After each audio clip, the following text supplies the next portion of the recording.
मनीष, बस यही से। हाँ, ये आज हमारी वैल्यू एडिशन की लास्ट क्लास है, जिसमें हम committee report, index, data, articles वगैरह पे बात करेंगे। Value addition mains answer writing में सबसे ज़्यादा अंक दिलाता है। जब भी आप किसी पर्सन का उत्तर लिखेंगे तो वैल्यू एडिशन आपको करना है। आप 4 क्लास कर लीजिएगा, आप उसके बाद वैल्यू एडिशन की कोई समस्या रहेगी नहीं। तो वैल्यू एडिशन में क्या है आज, वैल्यू एडिशन में 17 एसडीजी है और सेकंड एआरसी की रिपोर्ट है। 17 एसडीजी 2030 तक हमें प्राप्त करने हैं।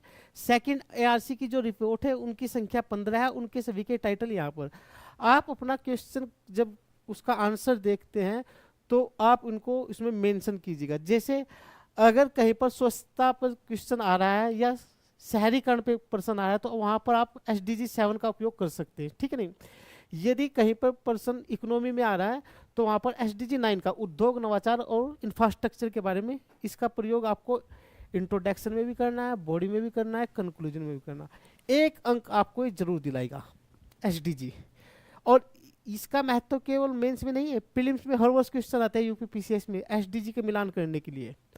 यहाँ पर सेकंड एआरसी की रिपोर्ट है, उन रिपोर्ट के टाइटल यहाँ पर है। जब भी आप इथिक्स का पेपर ले तब सेकंड एआरसी का वर्णन करना अनिवार्य है, क्योंकि 4th जो रिपोर्ट है इसकी शासन में नैतिकता, सेकंड एआरसी की इथिक्स से ही संबंधित है। तो मानव पूंजी, संकट प्रबंधन यानी कि आपदा प्रबंधन, क्षमता निर्माण, आतंकवाद, सामाजिक पूंजी, कार्मिक प्रशासन, ई गवर्नेंस, नागरिकता केंद्रित प्रशासन, ये सभी इसके टाइटल हैं। केंद्र राज्य से संबंध रिपोर्ट 15वीं है। तो इनका जिक्र आप जब क्वेश्चन का आंसर लिखेंगे ये करें। आगे बढ़ते हैं। इस स्लाइड को चाहे तो आप स्क्रीनशॉट ले सकते हैं या हमारे ऐप से डाउनलोड कर सकते हैं। ये कुछ नेशनल और इंटरनेशनल रिपोर्ट है, हर वर्ष निकलती है कि भाई आतंकवाद की या सिपरी की रिपोर्ट, आतंकवाद से संबंधित रिपोर्ट, हंगर से संबंधित रिपोर्ट या जलवायु के प्रदर्शन से संबंधित रिपोर्ट। इनका अपना आंसर देते समय इन रिपोर्ट का प्रयोग आपको करना है। जैसे क्या, वर्ल्ड बैंक की बहुत सारी रिपोर्ट निकलती, ease of doing business, world development report, global economic prospect report. तो ये सारी रिपोर्ट है। ह्यूमन कैपिटल इंडेक्स, ठीक है। आप जैसे women business and law reports, इन सभी रिपोर्ट्स में से जो इम्पोर्टेंट आपको लगे, जहां पर आपके क्वेश्चन की डिमांड हो, उनका उल्लेख अपने प्रश्न में करें, ठीक है। ये वर्ल्ड बैंक की है। इसी तरह से इंटरनेशनल मॉनिटरी फंड की रिपोर्ट है, ग्लोबल फाइनेंशियल स्टेबिलिटी रिपोर्ट। तो ये 2 वर्षों में एक बार आती है, इसलिए इस रिपोर्ट का उल्लेख भी करना बहुत जरूरी है। वर्ल्ड इकोनॉमिक फोरम की बहुत सारी रिपोर्ट है, हम आपको केवल मुख्य मुख्य रिपोर्ट बता देते हैं। जैसे global gender gap report, UPSC और अभी तक रिपोर्ट दे देता था और उससे जारी करने वाली संस्था का नाम पूछता था। ऐसे ही पर्सन भविष्य में यूपी पीसीएस के प्री में भी आएंगे। तो इन सभी रिपोर्ट का आपको जिक्र करना अनिवार्य है अपने क्वेश्चन का आंसर लिखते समय। तो ये रिपोर्ट देख लेना। वैसे तो हमारी ऐप पे आपको ये सब मिलेगी, वहाँ से आप पीडीएफ डाउनलोड करके पढ़ सकते हैं। ये वही इंटरनेशनल मॉनिटरी फंड की और रिपोर्ट भी आती है, जैसे फिजिकल मॉनिटर, ठीक है। आगे चलते हैं। वर्ल्ड ट्रेड ऑर्गेनाइजेशन WTO बहुत सारी रिपोर्ट निकालता है। जैसे कौन सी निकालता है, world trade report, global trade outlook and statistics. इस तरह की रिपोर्ट का जब आप इंटरनेशनल आईआर में कोई क्वेश्चन लिखें तो भारत के संबंध में जो भी ये बात बताते हैं, जीडीपी की विकास दर वगैरह, वो सारी मेंशन करनी होती है, ठीक है नहीं। Organisation of economic cooperation and development, OCED, ये बहुत सारी रिपोर्ट निकालता है। जैसे यही देखो, the social institution and gender index, important report है, इसका आप पर्सन लिखते समय प्रयोग करें, ठीक है नहीं। फाइनेंशियल एक्शन टास्क फोर्स, तो इसकी जो भी रिपोर्ट है, जब भी पर्सन का उत्तर दे उनका जिक्र करना आपके लिए जरूरी है। तो ये बहुत सारी रिपोर्ट है, सारी पढ़नी तो संभव नहीं है। आप इन्हें ऐप से डाउनलोड करना और वहाँ से जाके जो भी आपको इम्पोर्टेंट लगे अपने डिमांड के अनुसार, क्वेश्चन की डिमांड के अनुसार उनको मेंशन करना। आगे चलते हैं। ये सारी इंटरनेशनल रिपोर्ट है जितनी भी, जैसे इंटरनेशनल ऑर्गेनाइजेशन विप्पो की एक रिपोर्ट आती है, प्लैनेट लैंडस्केप रिपोर्ट, ठीक है। Global gender gap innovation and creativity report, आप इनका प्रयोग कर सकते हैं। ठीक है, आगे ये भी इंटरनेशनल रिपोर्ट है, ये भी इंटरनेशनल रिपोर्ट है। ये एशिया डेवलपमेंट बैंक और ये IUCN की ना जो पुराने विलुप्त हो जाते हैं जिनकी रेड सूची जारी करता है उससे संबंधित रिपोर्ट है ना, तो इन सभी का आप ध्यान रखें। जर्मन वाच की रिपोर्ट है, ग्लोबल क्लाइमेट रिस्क इंडेक्स, इनका सभी का प्रयोग आप अपने पर्सन में कर सकते हैं। ये भी इंटरनेशनल रिपोर्ट है, ये ऑर्गेनाइजेशन है और उससे संबंधित रिपोर्ट यहाँ पर दी गई है। जैसे international food policy research institute global food policy report निकालता है। जब भी आप खाद्य सुरक्षा पे पर्सन लिखे इस रिपोर्ट का जिक्र कर सकते हैं, या भारत का जो खाद्य प्रसंस्करण उद्योग है उसकी जो चुनौती है उससे संबंधित अगर इस रिपोर्ट में कुछ बातें तो जिक्र कर सकते हैं। आगे चलते हैं, ये कुछ इंडिया के जो इंस्टीट्यूशन हैं उनकी जो रिपोर्ट जारी करते हैं उनके नाम है, तो पर्सन लिखते समय इनका भी आपको उल्लेख करना है। नेशनल और इंटरनेशनल दोनों ही रिपोर्टों का आपको उल्लेख करना होता है। जैसे सेंट्रल पोल्यूशन कंट्रोल बोर्ड, ये कौन सी रिपोर्ट निकालता है? National air quality index. आप इसका पर्यावरण से संबंधित कोई भी पर्सन आए या जलवायु परिवर्तन से कोई भी संबंधित पर्सन आए वहाँ पर इसका जिक्र कर सकते हैं। जैसे food safety and standard authority of India, इसकी एक रिपोर्ट आती है स्टेट फूड सेफ्टी इंडेक्स, इसका जिक्र करें। नीति आयोग बहुत सारी रिपोर्ट निकालता है, जैसे क्या निकालता है?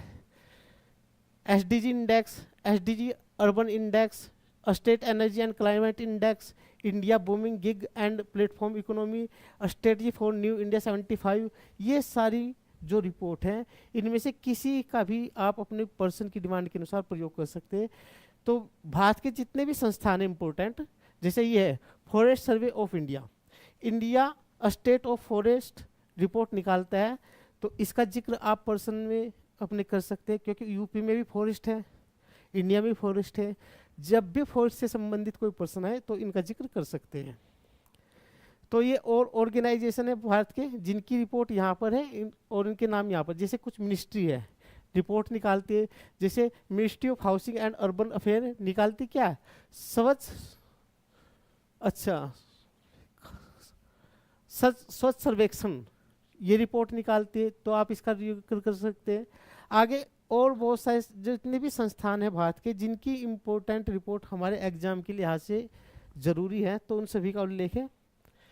तो आगे चलते हैं, कुछ कमेटियाँ, जैसे क्या है, ये कमेटी है और उनसे संबंधित ये क्या है, नाम दिए गए कि किस मुद्दे से क्या संबंधित कमेटी। जैसे जनजातियों पर अगर कोई भी बात कही गई तो उसके लिए बहुत सारी कमेटी है, जैसे UN डेभर समिति, भुरिया समिति, लोकुल समिति, सासा समिति। भाषा पर अगर पर्सन आता है तो BG खरे समिति। महिलाओं पर अगर कोई क्वेश्चन आता है सोशल जस्टिस में और इंडियन सोसाइटी में तो वहाँ पर लिख सकते हैं महिलाओं पर ज्या जेटली समिति, न्यायमूर्ति वर्मा समिति, पाम राजपूत समिति। गरीबी पे अगर कई पर्सन आता है तो अलग समिति, लक्कड़वाला समिति, तेंदुलकर समिति, रंगराजन समिति।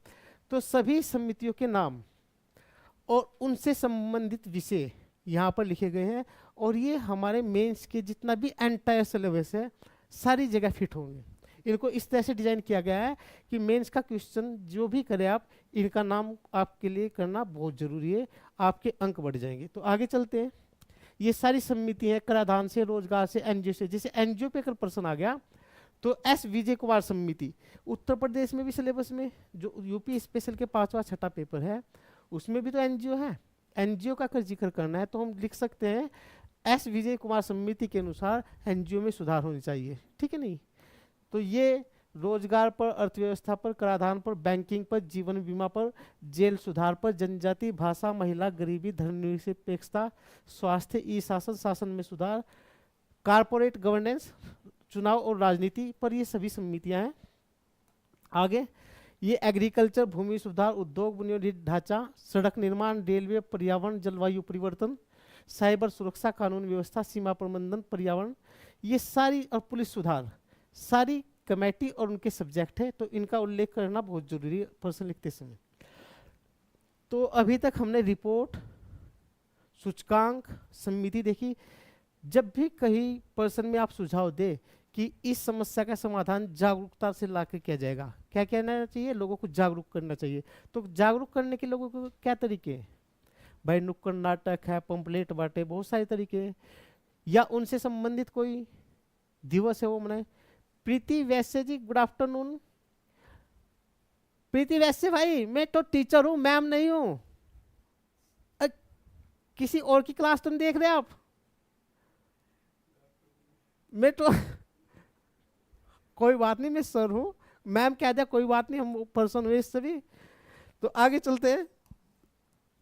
ये कुछ मंथ हैं, आप इन जो डे हैं उनमें और डे ऐड करें। जैसे सब्जेक्ट के अनुसार, कहीं पर कोई सब्जेक्ट का विषय, जैसे पर्यावरण से संबंधित कितने दिवस है, सारों को एक जगह लिख रहे। सोशल जस्टिस या सोशल इश्यू से संबंधित जितने देश है, पॉलिटिकल से संबंधित जितने देश है, इकोनॉमी से संबंधित जितने देश है, साइंस से संबंधित जितने देश है, मतलब दिवस है सॉरी, तो उनको एक साथ लिख ले। जैसे हमने ये लिस्ट बनाई है, आप इनमें और ऐड कर सकते हैं। जैसे जनवरी में जो दिवस आते हैं, राष्ट्रीय बालिका दिवस 24 जनवरी, आपको इसको महिला सशक्तिकरण में ऐड करना होगा कि हमें जन जागरूकता लानी होगी महिलाओं के प्रति, तो ये ऐड कर सकते हैं ये दिवस। मतदाता, पर्यटन, विश्व आर्द्रता दिवस, भाषा से संबंधित, विज्ञान से वन्य जीव, महिला, वन, समुद्र, स्वास्थ्य, पंचायती राज, विश्व श्रमिक। जब भी आप कहीं पर श्रमिकों के बारे में क्वेश्चन लिखे, तो श्रमिकों के अधिकार और उनको जागरूक करने के लिए हम, ओह सॉरी सर, कोई बात नहीं, कोई नहीं। तो ये विश्व प्रेस दिवस, जैव विविधता, खाद्य सुरक्षा दिवस, महासागरीय, ये सभी दिवस है और इनकी लिस्ट है, आप इसमें और जोड़ सकते हैं। तो ये हमारा दिवस का लास्ट टॉपिक था, और ये वैल्यू एडिशन की लास्ट क्लास थी, क्योंकि इसके बाद भी क्लास है और इससे पहले भी क्लास थी। पहली क्लास पहले से लेट हो रही। Good afternoon, thank you Preeti ji, thank you. हमने तो आपको बहुत तेजी से बता दिया, मगर आपको तेजी से नहीं पढ़ना है। आपको सभी वैल्यू एडिशन की फाइलें हमारे प्ले स्टोर से, सॉरी ऐप से जाके डाउनलोड करनी है। और मेंस का एक चीज़ मैं आपको दोबारा फिर बताना चाहता हूँ, क्योंकि जब भी आप क्वेश्चन का आंसर देंगे, ठीक है, मेंस का, तो उसके दो पार्ट्स हैं, एक उसका सब्जेक्टिव पार्ट, एक उसका ऑब्जेक्टिव पार्ट्स। पहले आप यही समझना, सब्जेक्टिव पार्ट्स में क्या आते हैं, जैसे HC3E P2S। जब भी हम कोई भी पर्सन देंगे तो उसका historical perspective, cultural perspective, economical, environmental, ethical, political, science और सोशल बताना है। और इधर बताना होता है हमें वैल्यू एडिशन, वैल्यू एडिशन करना होता है। तो वैल्यू एडिशन में क्या है, वैल्यू एडिशन में flow chart, diagram, report, indices, keywords, टेलवर्ड्स, ये सारे जितना भी आप उसे सजा सकते हो पर्सन को।